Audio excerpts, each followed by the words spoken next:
मन यह अदृश्य घोड़ा है। अगर इसे सही दिशा में दौड़ाया जाए तो यह हमें सत्य, शांति और मुक्ति की ओर ले जाता है। लेकिन अगर मन अनियंत्रित हो जाए तो यह हमें दुख, अशांति और बंधनों में फंसा देता है।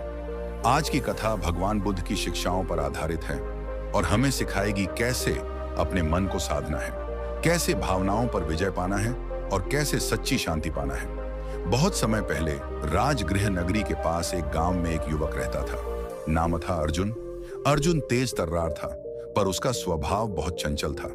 कभी गुस्सा आता तो बर्तनों को पटक देता, कभी लालच में झूठ बोल देता, कभी ईर्ष्या में लोगों की बुराई कर देता। गांव के लोग कहते हैं, अर्जुन तुम्हारे पास सब कुछ है, युवा शरीर, अच्छा परिवार, बुद्धि, लेकिन तुम्हारा मन तुम्हें काबू नहीं करने देता। अर्जुन भीतर से जानता था कि उसकी सबसे बड़ी समस्या उसका मन का अस्थिर होना है।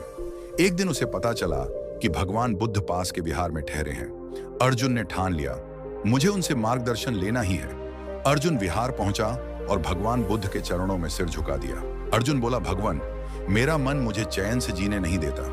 कभी गुस्सा, कभी मोह, कभी लोभ। मैं थक चुका हूं। कृपया बताइए मन को कैसे वश में किया जाए। बुद्ध ने शांत मुस्कान के साथ उसकी ओर देखा और बोले, अर्जुन, क्या तुम मेरे लिए एक काम करोगे?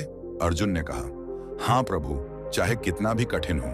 बुद्ध बोले, जाओ इस गांव के बाहर खेतों में जाओ, वहां तुम्हें एक जंगली घोड़ा मिलेगा। उस घोड़े को पकड़कर मेरे पास लाओ। अर्जुन चकित हुआ। जंगली घोड़ा, उसे पकड़ना तो लगभग असंभव है। भगवंत बुद्ध ने कहा, हाँ कठिन तो है, लेकिन वही कठिनाई तुम्हें सिखाएगी कि मन को कैसे साधना है। अर्जुन अगले दिन खेतों में गया। सचमुच एक घोड़ा था, काला, बलशाली और बहुत चंचल। जैसे ही अर्जुन पास गया, घोड़ा दौड़ पड़ा। अर्जुन ने बहुत कोशिश की, कभी रस्सी फेंकी, कभी हाथ बढ़ाया, लेकिन घोड़ा भागता ही रहा। कई दिन बीत गए। अर्जुन थक गया।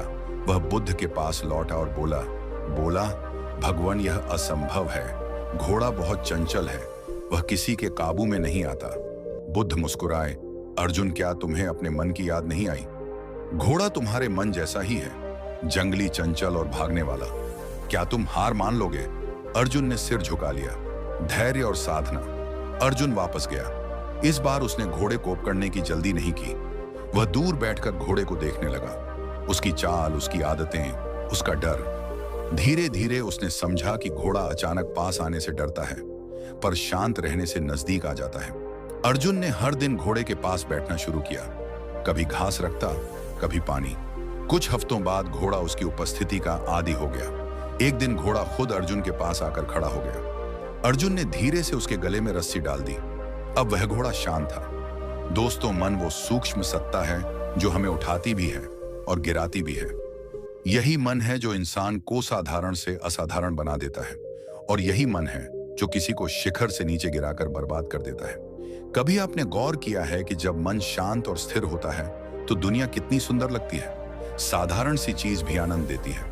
वही सूरज, वही आसमान, वही लोग, सब कुछ अच्छा लगता है। जंगली, चंचल और भागने वाला, क्या तुम हार मान लोगे? अर्जुन ने सिर झुका लिया। नहीं भगवान, मैं फिर प्रयास करूंगा। धैर्य और साधना।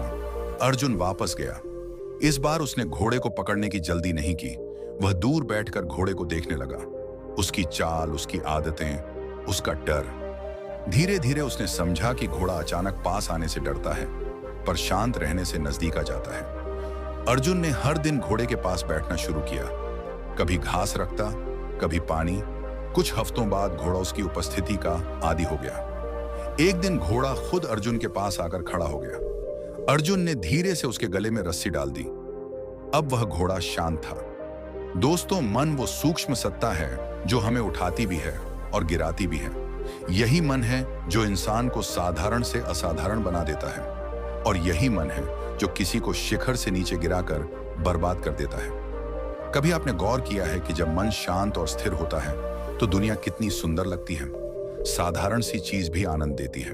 वही सूरज, वही आसमान, वही लोग, सब कुछ अच्छा लगता है। लेकिन जब यही मन बेचैन हो जाता है तो सबसे खूबसूरत नजारे भी बोझिल लगते हैं। रिश्ते, काम, पढ़ाई, सब कुछ भारी और बेमतलब सा प्रतीत होता है।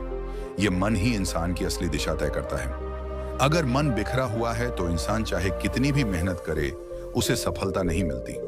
लेकिन अगर मन एकाग्र हो जाए तो कोई भी लक्ष्य संभव नहीं रह जाता।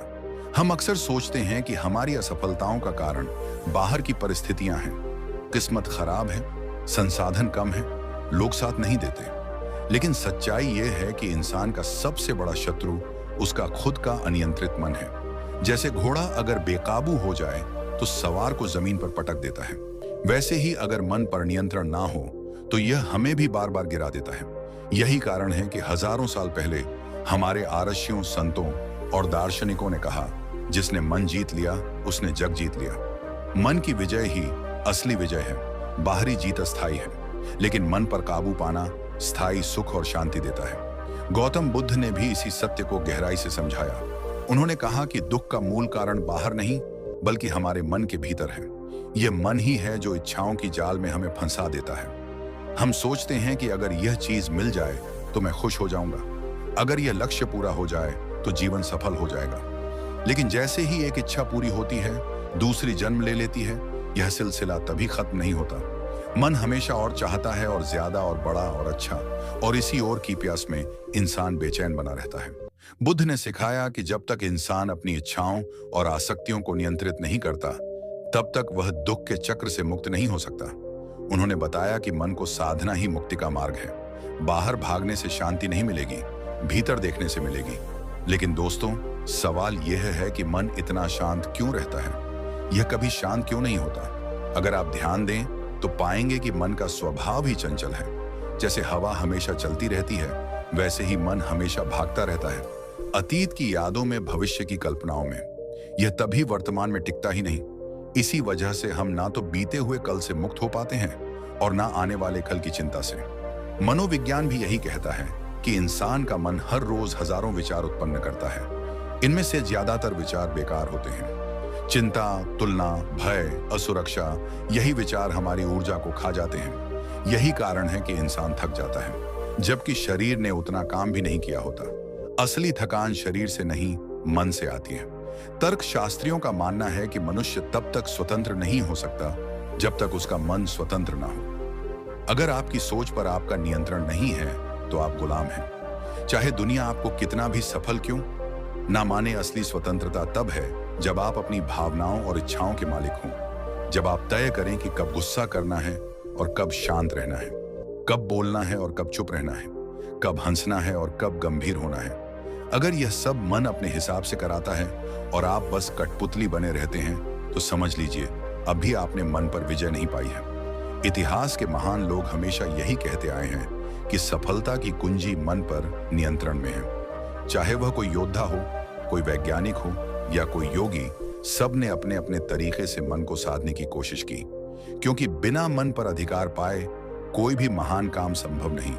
हमारे ऋषि मुनियों ने इसके लिए अनेक साधनाएं विकसित की, ध्यान, प्राणायाम, संयम, ब्रह्मचर्य। उन्होंने कहा कि अगर इंसान अपने मन को अनुशासन में ले आए तो वह देवताओं से भी बड़ा बन सकता है, क्योंकि देवत्व बाहर से नहीं आता, वह भीतर से झांकता है। सोचिए, अगर आपका मन हर समय आपकी आज्ञा माने तो आपका जीवन कैसा होगा? अगर आप तय करें कि आज मुझे पढ़ना है और मन बिना बहाने के पढ़ाई पर लग जाए, अगर आप सोएं कि मुझे सुबह जल्दी उठना है और मन बिना आलस के आपको जगा दें, अगर आप कहें कि मुझे गुस्सा नहीं करना और मन तुरंत शांत हो जाए, तो आपकी जिंदगी में कितना बदलाव आ जाएगा। लेकिन आज हमारी हालत क्या है? हम कहते हैं कि मोबाइल नहीं चलाऊंगा, लेकिन आधे घंटे बाद खुद को उसी स्क्रीन में डूबा पाते हैं। हम सोचते हैं कि रात को जल्दी सोएंगे, लेकिन देर रात तक बेकार वीडियो देखते रहते हैं। हम ठानते हैं कि अब से गुस्सा कम करेंगे, लेकिन छोटी सी बात पर फट पड़ते हैं। इसका कारण यही है कि हम अपने मन के मालिक नहीं बल्कि गुलाम हैं। दोस्तों, असली महारथी ही वही है जो अपने मन का स्वामी बन जाए, जिसने अपने विचारों पर, अपनी भावनाओं पर, अपनी इच्छाओं पर नियंत्रण पा लिया। वही सच्चा विजेता है। बाकी सब जीत हार तो अस्थायी है।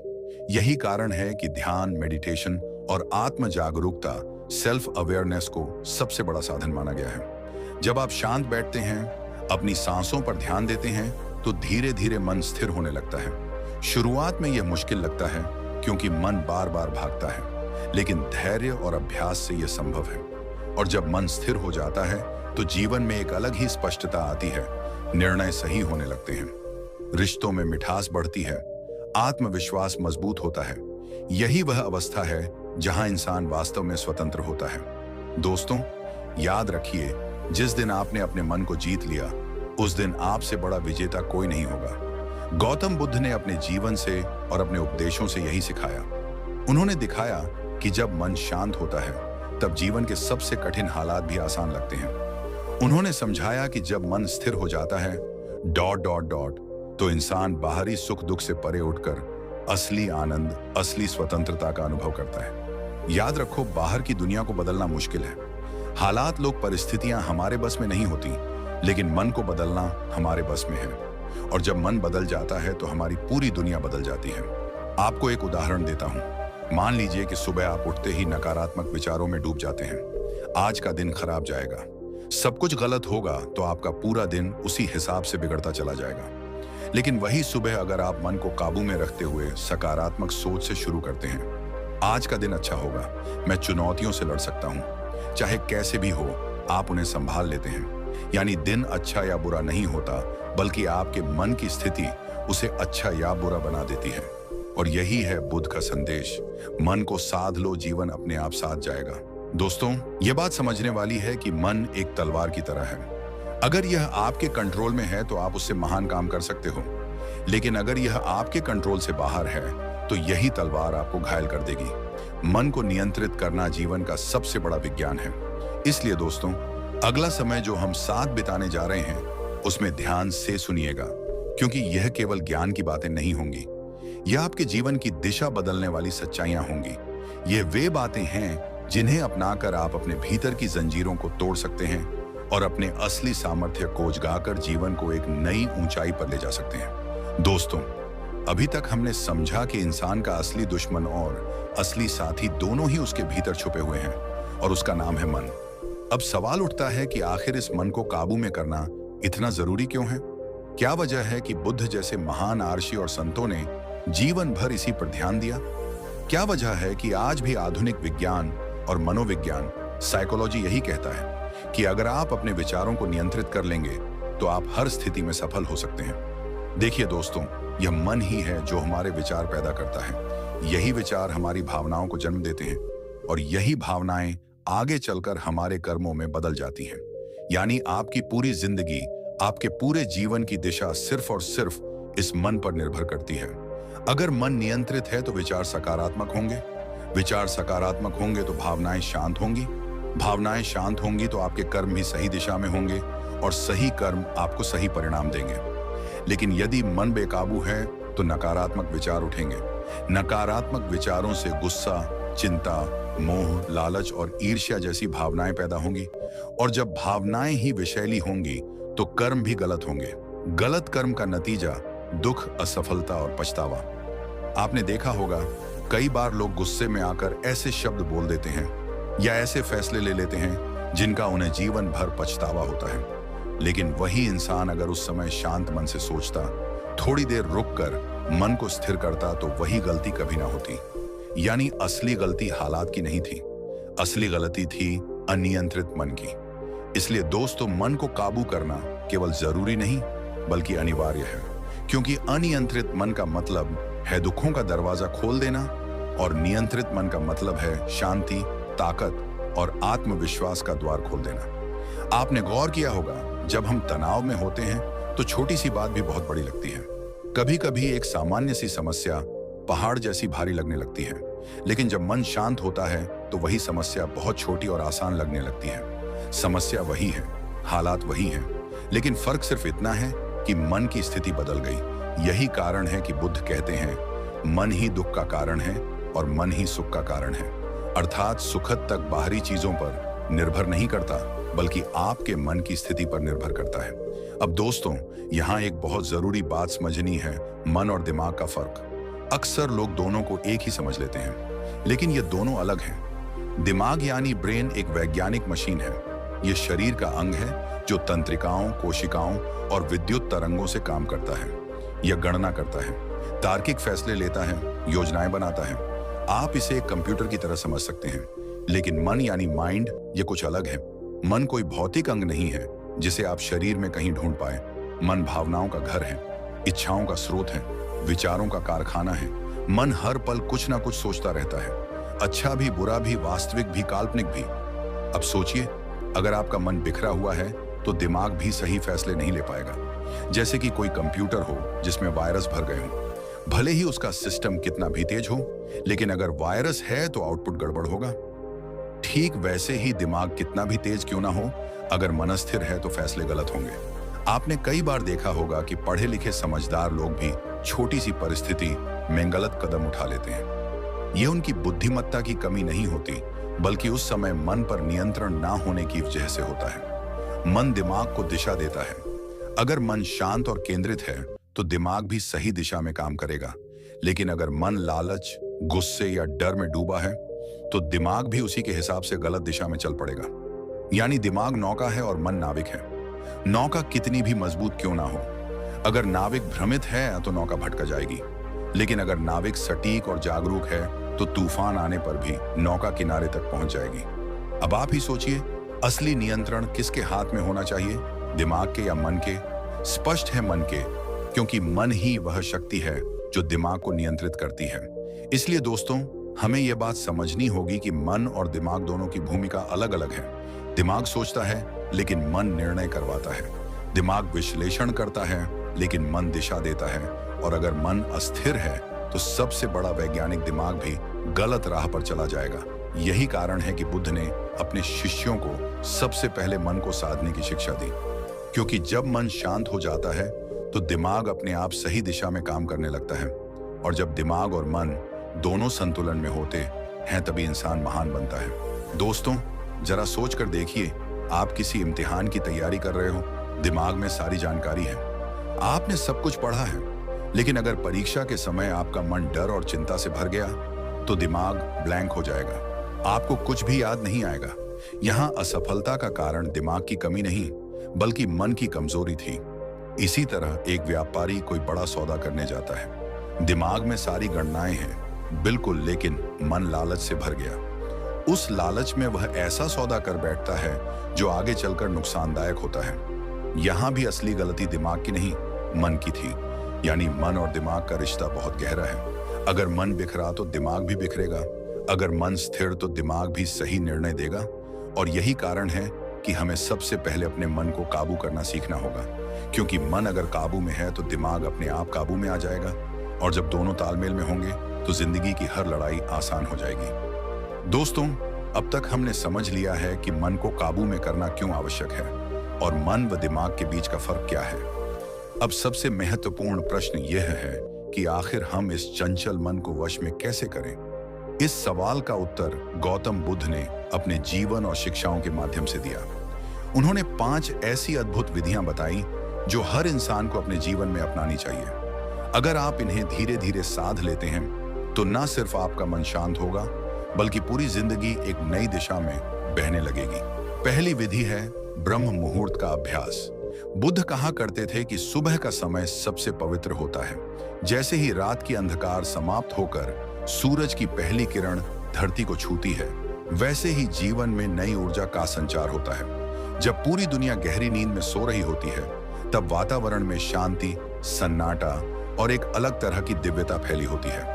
यही वह समय है जब मन सबसे अधिक शांत और नियंत्रित होता है। अगर आप इस समय उठकर अपने मन को सकारात्मक विचारों और ध्यान से भर दें तो पूरा दिन उसी दिशा में बहता है।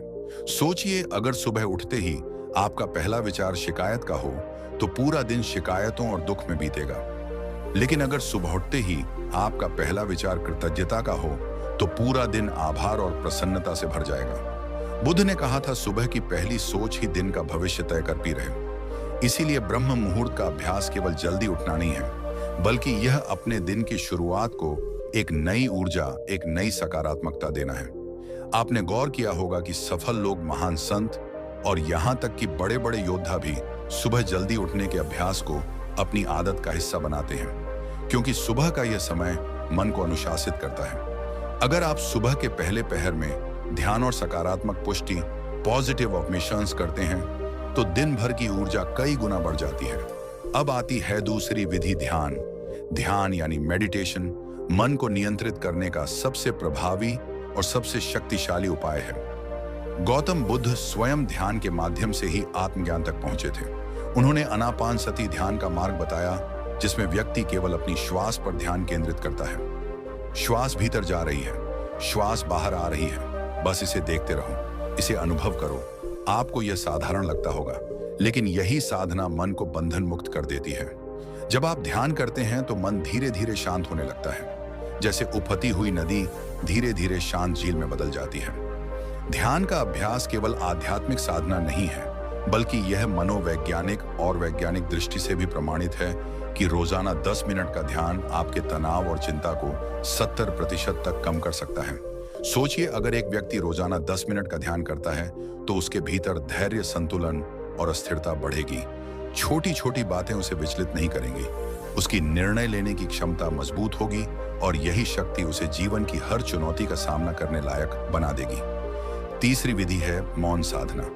आज के समय में लोग बिना सोचे समझे बहुत ज्यादा बोलते हैं। मोबाइल और सोशल मीडिया ने तो बोलने का यह क्रम और भी तेज कर दिया है। लेकिन क्या आपने गौर किया है कि जितना अधिक हम बोलते हैं, उतना ही हमारा मन और दिमाग थक जाता है। बुद्ध सिखाते थे कि मौन में रहने से मन पर नियंत्रण आता है। जब हम बोलते नहीं हैं, तो हमारी ऊर्जा बाहर नहीं जाती, वह भीतर ही सहज ली जाती है। मौन केवल बोलने से बचना नहीं है, बल्कि यह भीतर की आवाज को सुनना है। जब आप मौन रहते हैं तो आपको अपने मन की गहराई से बातें सुनाई देने लगती हैं। वास्तविक जीवन में देखिए, कितने ही झगड़े सिर्फ इसलिए बढ़ जाते हैं क्योंकि दोनों पक्ष बिना सोचे समझे बोलते जाते हैं। अगर कोई एक पक्ष मौन रह जाए तो झगड़ा वहीं शांत हो सकता है। मौन आपको संयम सिखाता है। यह सिखाता है कि कब बोलना है और कब चुप रहना है, और यह विवेक ही आपके मन को स्थिर बनाता है। अब आती है चौथी विधि, सही संगति। बुद्ध कहते थे, जैसा संग मिलेगा वैसा मन बनेगा। यह बात बिल्कुल सत्य है। आप जिन लोगों के साथ अधिक समय बिताते हैं, आपका मन वैसा ही रंग पकड़ने लगता है। अगर आप नकारात्मक और शिकायत करने वाले लोगों के बीच रहेंगे तो आपका मन भी वैसा ही बन जाएगा। लेकिन अगर आप सकारात्मक, प्रेरणादायक और शांत लोगों के बीच रहेंगे तो आपका मन भी उसी ऊर्जा से भर जाएगा। जीवन में सही मित्र, सही संगति का महत्व इतना गहरा है कि यह आपको उठाकर ऊंचाइयों पर ले जा सकता है या आपको गिराकर अंधकार में धकेल सकता है।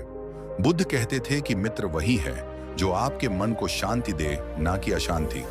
इसलिए आपको यह ध्यान रखना होगा कि आप किसके साथ समय बिता रहे हैं, किसकी बातें सुन रहे हैं और किस वातावरण में रह रहे हैं। अंतिम और पांचवी विधि है जागरूकता। जागरूकता यानी माइंडफुलनेस, हर पल पूरी तरह से उपस्थित रहना। आमतौर पर हम खाना खाते हैं तो मन कहीं और होता है, हम चलते हैं तो मन किसी और ख्याल में खोया होता है, हम काम करते हैं तो मन भविष्य की चिंता या अतीत की यादों में डूबा होता है। बुद्ध ने कहा था, वर्तमान का क्षण ही वास्तविक है। अतीत बीत चुका है, भविष्य अभी आया नहीं है। जो हमारे पास है वह केवल वर्तमान पल है और जीवन में गलतियां बहुत कम हो जाएंगी। सोचिए, आप खाना खा रहे हैं और पूरी जागरूकता के साथ हर निवाले का स्वाद ले रहे हैं। यह न केवल आपको मानसिक शांति देगा, बल्कि शारीरिक स्वास्थ्य भी सुधरेगा।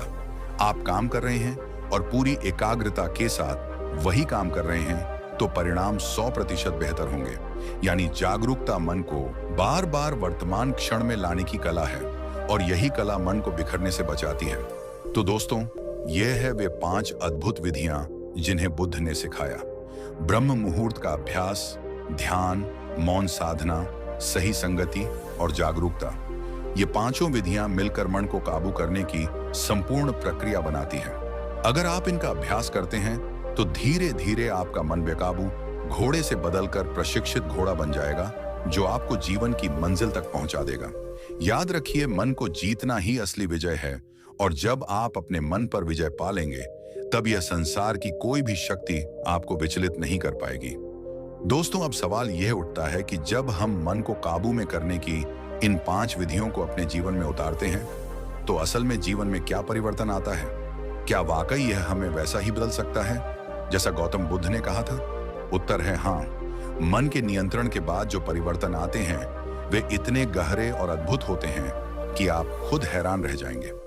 सबसे पहला बदलाव होगा तनाव, गुस्सा और डर का कम होना। आपने अनुभव किया होगा कि आज की तेज रफ्तार जिंदगी में सबसे बड़ी बीमारी तनाव है। छोटी छोटी बातों पर गुस्सा आ जाता है, भविष्य की चिंता सताती रहती है और भीतर एक अनजाना डर बैठा रहता है। लेकिन जब मन नियंत्रित होता है तो यह सब धीरे धीरे मिटने लगता है। सोचिए, अगर कोई आपके साथ बुरा व्यवहार करता है और आपका मन बेकाबू है तो आप तुरंत गुस्से में प्रतिक्रिया देंगे। लेकिन अगर आपका मन प्रशिक्षित है तो आप ठहरेंगे, सोचेंगे और फिर शांत मन से जवाब देंगे। यही एक क्षण आपके जीवन की दिशा बदल सकता है। अनाव और गुस्से में लिया गया एक फैसला जिंदगी भर पछतावा दे सकता है, लेकिन शांत मन से लिया गया फैसला जीवन भर सुख और सफलता देता है। यही कारण है कि बुद्ध हमेशा कहते थे, मन को शांत करो फिर निर्णय लो। जब मन शांत होगा तो डर भी अपने आप कम हो जाएगा, क्योंकि डर हमेशा अनियंत्रित कल्पनाओं से पैदा होता है। जब मन नियंत्रित होगा तो वह कल्पनाएं थम जाएंगी और वास्तविकता साफ साफ दिखाई देने लगेगी। दूसरा बड़ा बदलाव होगा निर्णय लेने की क्षमता का बढ़ना। जीवन हर दिन हमें चुनाव करने के मौके देता है। कौन सा काम करना है, किससे संबंध रखना है, किस मौके को पकड़ना है और किसे छोड़ना है, यह सब हमारे निर्णय ही तय करते हैं। लेकिन जब मन अस्थिर हो तो निर्णय गलत निकलते हैं। एक किसान का उदाहरण सोचिए। उसके पास बीज है, लेकिन वह तय नहीं कर पा रहा कि कौन से मौसम में कौन सी जमीन में बोए। अगर वह जल्दबाजी में या भ्रम में बीज बो देगा तो फसल खराब हो जाएगी। लेकिन अगर उसका मन शांत है, वह समय और परिस्थिति को समझकर फैसला करेगा तो फसल भरपूर होगी। हमारी जिंदगी भी ऐसी ही है। जब मन नियंत्रित होता है तो निर्णय लेने की क्षमता दोगुनी हो जाती है। आप सही समय पर सही फैसला लेना सीख जाते हैं और यही फैसले आपको वहां पहुंचा देते हैं जहां आप पहुंचना चाहते हैं। तीसरा परिवर्तन आता है आत्मविश्वास और खुशी का बढ़ना। अनियंत्रित मन हमेशा तुलना करता है, हमेशा दूसरों को देखकर खुद को कमतर समझता है। लेकिन नियंत्रित मन जानता है कि हर इंसान अनोखा है। जब आप अपने मन पर काबू पा लेते हैं तो धीरे धीरे आत्मविश्वास भीतर से उभरने लगता है।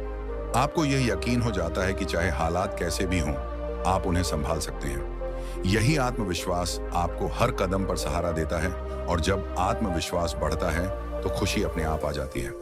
यह खुशी बाहर की वस्तुओं पर निर्भर नहीं होती, बल्कि यह भीतर से निकलती है। सोचिए, अगर आप किसी चीज के लिए लगातार परेशान रहते हैं, नौकरी, पैसे या रिश्ते, तो खुशी कहां से आएगी? लेकिन जब मन स्थिर होता है तो आप इन्हीं परिस्थितियों में भी संतुलन और संतोष पा लेते हैं। यही असली खुशी है, जो बाहर की नहीं, भीतर की अवस्था है। और दोस्तों, चौथा और सबसे सुंदर बदलाव होता है जिंदगी का आसान, संतुलित और सफल हो जाना। आज लोग शिकायत करते हैं कि जिंदगी बहुत मुश्किल है, तनाव भरी है, असंतुलित है। लेकिन असल में मुश्किल जिंदगी नहीं है, मुश्किल है हमारा नियंत्रित मन। वही मन जो हमें हर पल परेशान करता है। जब आप ब्रह्म मुहूर्त का अभ्यास करते हैं, ध्यान में बैठते हैं, मौन साधना करते हैं, सही संगति चुनते हैं और हर पल जागरूक रहते हैं, तब धीरे धीरे आपका जीवन एक सरल धारा की तरह बहने लगता है। समस्याएं आती हैं, लेकिन वे आपको तोड़ती नहीं हैं, आप उन्हें संतुलन से संभाल लेते हैं। यही संतुलन आपको सफलता की ओर भी ले जाता है, क्योंकि याद रखिए, सफलता सिर्फ मेहनत करने से नहीं मिलती। सफलता सही दिशा और सही मनोस्थिति से मिलती है, और वह मनोस्थिति तब आती है जब मन आपके नियंत्रण में हो। अब जरा कल्पना कीजिए एक ऐसा जीवन जहां आपको छोटी छोटी बातों पर गुस्सा ना आए, जहां आप हर परिस्थिति में संतुलित रह सके, जहां डर और चिंता आपका पीछा छोड़ दे, जहां हर दिन आत्मविश्वास और खुशी से भरा हो। क्या यह जीवन खूबसूरत नहीं होगा? यही जीवन आपको तब मिलेगा जब आप मन को नियंत्रित करने की बुद्ध की विधियों को अपनाएंगे। बुद्ध कहते थे, जिसने अपने मन को जीत लिया उसने पूरी दुनिया जीत ली। और सच यही है, जब मन काबू में है तो रिश्ते भी मीठे हो जाते हैं, काम भी आसान हो जाता है और जीवन भी सुंदर हो जाता है। ये बदलाव धीरे धीरे आता है। शुरू में आपको कठिन लगेगा, कभी लगेगा कि ध्यान नहीं हो रहा, कभी लगेगा कि मौन साधना बोरिंग है, कभी लगेगा कि संगति बदलना आसान नहीं। लेकिन जैसे जैसे आप अभ्यास करते रहेंगे, वैसे वैसे मन मजबूत होगा। जैसे एक लोहार दिन प्रतिदिन हथौड़े से चोट करता है और लोहे को आकार देता है, वैसे ही आप इन विधियों से अपने मन को आकार देंगे, और जब मन नया आकार लेगा तो जीवन भी नया आकार ले लेगा। तो दोस्तों, यही है जीवन में बदलाव का असली रहस्य। जब मन नियंत्रित होगा, तनाव, गुस्सा और डर कम होगा। जब मन नियंत्रित होगा, निर्णय लेने की शक्ति बढ़ेगी। जब मन नियंत्रित होगा, आत्मविश्वास और खुशी भीतर से फूटेगी। और जब मन नियंत्रित होगा, जिंदगी संतुलित, आसान और सफल बन जाएगी। ये बदलाव कोई कल्पना नहीं है, ये सच्चाई है। इसे बुद्ध ने जीकर दिखाया, उनके अनुयायियों ने जीकर दिखाया और आज भी लाखों लोग इसे अपनाकर अपने जीवन को बदल रहे हैं। मन को लेकर जितना कहा गया है उतना शायद ही किसी और विषय पर कहा गया हो। हर युग, हर सभ्यता और हर महान चिंतक ने एक ही आवाज में यही बात दोहराई है कि मन ही हमारी तकदीर गढ़ता है। अगर मन नियंत्रित है तो यह सबसे बड़ा दोस्त है और अगर यह अनियंत्रित है तो यही सबसे बड़ा शत्रु बन जाता है। गौतम बुद्ध ने तो साफ कहा था, मन ही सब कुछ है, जैसा सोचोगे वैसा ही बनोगे। लेकिन यह विचार केवल बुद्ध तक सीमित नहीं रहा। आधुनिक मनोविज्ञान, भारतीय दर्शनार्थ मुनियों की साधना और दुनिया के महान लोगों के अनुभव सब इसी सच्चाई की पुष्टि करते हैं। अगर हम मनोविज्ञान की ओर नजर डालें तो हमें समझ में आता है कि इंसान के दुखों की जड़ उसका बाहरी संसार नहीं बल्कि उसकी भीतरी दुनिया है। सिगमंड फ्रॉयड ने मन को 3 हिस्सों में बांटा, ईड, ईगो और सुप्रेगो। एड हमारी इच्छाओं का वह हिस्सा है जो बस तृष्णा चाहता है, सुख चाहता है बिना किसी रोक टोक के। सुप्रेगो है जो संस्कारों और नैतिकता का प्रतिनिधित्व करता है, यानी हमें बार बार बताता है कि क्या सही है और क्या गलत, और इनके बीच में संतुलन बनाने की कोशिश करता है ईगो। जब यह संतुलन बिगड़ जाता है, जब इच्छाएं हावी हो जाती हैं और नैतिकता कमजोर पड़ जाती है, तब इंसान का मन उथल पुथल से भर जाता है और वही बेचैनी, गुस्सा और दुख का कारण बनता है। आधुनिक मनोवैज्ञानिक कहते हैं कि मन को नियंत्रित करने के लिए आत्म जागरूकता बहुत जरूरी है। जब इंसान अपने विचारों को पहचानना सीखता है, उन्हें बिना जज किए देखना सीखता है, तो वह अपने मन को धीरे धीरे काबू में करना शुरू कर देता है। यही वजह है कि आज की मनोचिकित्सा में माइंडफुलनेस मेडिटेशन का प्रयोग बड़े पैमाने पर किया जाता है, जो दरअसल गौतम बुद्ध की ही दी हुई विधि है। यानी हजारों साल पहले जो बात बुद्ध ने सिखाई वही आज का विज्ञान भी मान रहा है कि मन की शांति और नियंत्रण का रास्ता ध्यान और जागरूकता से होकर जाता है। अब जरा भारतीय दर्शन की ओर चलते हैं। तर्कशास्त्रियों और दार्शनिकों ने कहा है कि मनुष्य का मन ही ज्ञान का द्वार है। न्याय दर्शन में कहा गया है कि बिना मन के कोई भी अनुभव पूरा नहीं होता। आंख दृश्य देखती है, कान ध्वनि सुनते हैं, लेकिन अगर मन वहां उपस्थित नहीं है तो वह अनुभव अधूरा रह जाता है। यानी मन ही है जो हमारे सारे अनुभवों को जोड़ता है और उन्हें अर्थ देता है। सांख्य दर्शन ने मन को प्रकृति का एक हुस्न माना है जो बुद्धि और अहंकार से जुड़ा हुआ है।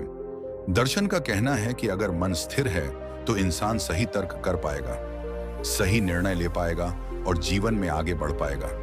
लेकिन अगर मन बिखरा हुआ है तो वह भ्रम और भ्रांतियों में उलझ जाएगा। इसलिए तर्क शास्त्रियों ने विवेक और वैराग्य को सर्वोच्च साधन बताया। विवेक यानी यह समझ कि क्या स्थायी है और क्या अस्थायी, क्या करना है और क्या नहीं करना, और वैराग्य यानी अनावश्यक इच्छाओं से दूरी। यही दोनों गुण मन को स्थिर और नियंत्रित करते हैं। इसी को और स्पष्ट करने के लिए हम भगवत गीता की ओर देखते हैं। जब अर्जुन युद्ध भूमि में खड़ा था, उसका मन भ्रमित था, डरा हुआ था, मोह और करुणा से भर गया था। उसने अपने हथियार रख दिए और कृष्ण से कहा, मैं युद्ध नहीं करूंगा। उस समय भगवान कृष्ण ने उसे समझाया, मनुष्य खुद ही अपना मित्र है और खुद ही अपना शत्रु। जिसने अपने मन को जीत लिया, उसका मन ही उसका सबसे बड़ा साथी है। लेकिन जिसने मन पर विजय नहीं पाई, उसके लिए वही मन सबसे बड़ा दुश्मन है। इस एक वाक्य में गीता का पूरा संदेश समा जाता है। अब अगर हम गौतम बुद्ध की ओर लौटे तो वे और भी सरल और व्यावहारिक भाषा में यही बात कहते हैं। बुद्ध का कहना था कि दुख का मूल कारण है तृष्णा और अज्ञान। तृष्णा कहां से आती है? मन की इच्छाओं से। और अज्ञान कहां से आता है? मन की उलझनों से। इसलिए जब तक मन को नियंत्रित नहीं किया जाएगा तब तक दुख से मुक्ति संभव नहीं। बुद्ध ने 4 आर्य सत्य बताए और अष्टांगिक मार्ग सुझाया। इनमें ध्यान, सम्यक संकल्प और सम्यक स्मृति, ये सब सीधा मन को नियंत्रित करने की विधियां हैं। बुद्ध अपने शिष्यों से कहते थे, जिसने अपने मन पर विजय पा ली उसने बुद्धत्व को पा लिया। यानी मन पर नियंत्रण ही बोध का द्वार है। यही कारण है कि आज भी बुद्ध का ध्यान पद्धति अनापान सती यानी श्वास पर ध्यान केंद्रित करना दुनिया भर में लाखों लोग करते हैं। विज्ञान भी मानता है कि केवल 10 मिनट का नियमित ध्यान तनाव और चिंता को 70% तक कम कर देता है। अब आइए ऋषि मुनियों की साधना की ओर। पतंजलि ने योग सूत्र में कहा, योग चित्त वृत्ति निरोध, यानी योग का मतलब है चित्त की वृत्तियों को रोकना। मन की जो लहरें हैं, विचारों की जो तरंगे हैं, जब वे शांत हो जाती हैं, तभी इंसान अपने असली स्वरूप को पहचानता है। ऋषियों का मानना था कि अगर मन वश में है तो वही सबसे अच्छा मित्र है, लेकिन अगर मन अनियंत्रित है तो वही सबसे बुरा शत्रु है। इसलिए उन्होंने यम, नियम, आसन, आदाब, दर्श, तेज या चादर 3 और हमारे अन्य मन दलों में विरोधी बने, जो मनुष्यपान का नाम है। इसलिए उन्होंने यंग से मिलाकर आप अपने मथुरी बने रहना। जो मन अपने मथुरी के लिए पतंजलि ने योग सूत्र में कहा, योग चित्तावृत्ति निरोध, यानी योग का मतलब है चित्त की वृत्तियों को रोकना, पसियों की आपका है। लेकिन अगर मन नियंत्रित है तो वही सबसे बड़ा शत्रु है। प्राणायाम और ध्यान जैसी विधियों का विकास किया ताकि मन धीरे धीरे शांत हो और साधक आत्मज्ञान की ओर बढ़े। भगवत गीता में ही कृष्ण ने अर्जुन से कहा था, योगी वह है जो अपने मन को जीत ले, और उपनिषदों में भी यही संदेश बार बार मिलता है। कठोपनिषद में यमराज नचिकेता से कहते हैं, मनुष्य का शरीर रथ है, इंद्रियां घोड़े हैं, बुद्धि सारथी है और मन लगाम है। अगर लगाम मजबूत है तो घोड़े सही दिशा में चलते हैं। और अगर महात्मा गांधी कहते थे, मनुष्य वही है जो उसके विचार उसे बनाते हैं। अगर विचार अच्छे हैं, सकारात्मक हैं, तो इंसान महान बन सकता है, और अगर विचार नकारात्मक हैं तो वही उसे नीचे गिरा देंगे। स्वामी विवेकानंद बार बार युवाओं से कहते थे, जिसने अपने मन पर विजय पाली उसके लिए कुछ भी असंभव नहीं। वे मानते थे कि मनुष्य की असली शक्ति बाहरी साधनों में नहीं बल्कि उसके नियंत्रित मन में है। वैज्ञानिक भी इस तथ्य को मानते हैं। अल्बर्ट आइंस्टीन ने कहा था, एकाग्र मन सबसे बड़ी शक्ति है। यही शक्ति खोज, आविष्कार और महान कार्यों की जड़ है। यानी विज्ञान भी वही कह रहा है जो आज मुनि और दार्शनिक हजारों साल पहले कह चुके हैं। इतिहास गवाह है कि जिन लोगों ने अपने मन पर विजय पाई उन्होंने ही महान काम किए। चाहे वे बुद्ध हों जिन्होंने ज्ञान का मार्ग दिखाया, महावीर हो जिन्होंने अहिंसा का संदेश दिया, विवेकानंद हो जिन्होंने युवाओं में आत्मविश्वास जगाया, या गांधी हो जिन्होंने सत्य और अहिंसा से आजादी का संग्राम जीता। इन सभी के जीवन का रहस्य एक ही था। अभी तक किसी के गत्यों की विचार पर आप जगाते चली गई हैं। अभी तक किसी के गत्यों के समझौते में रहने का कोई मन नहीं बनता। अभी तक किसी के पीछे स्थिति में अपने मन पर अच्छे हैं। इनके लिए उनके लिए असंभव नियंत्रित और एकाग्र मन। तो कुल मिलाकर मनोविज्ञान, तर्कशास्त्र, दर्शन, गौतम बुद्ध, आशमुनि और महान लोगों का अनुभव सब यही कहते हैं कि मन को साधो। अगर मन साध लिया तो जीवन सफल, संतुलित और आनंदमय हो जाएगा। लेकिन अगर मन बिखरा रहा तो चाहे बाहरी दुनिया कितनी भी संपत्ति क्यों ना दे, इंसान भीतर से खाली और दुखी ही रहेगा। इसलिए आज जरूरत है कि हम अपने मन की शक्ति को पहचानें, उसे भटकने ना दें और ध्यान, मौन, संगति और जागरूकता जैसी विधियों से धीरे धीरे उसे नियंत्रित करें। क्योंकि जब मन शांत होता है तब आत्मा चमकने लगती है, और जब आत्मा चमकने लगती है तो पूरा जीवन प्रकाशमय हो जाता है। आज के लिए बस इतना ही, मिलते हैं अगले वीडियो में। तब तक के लिए धन्यवाद।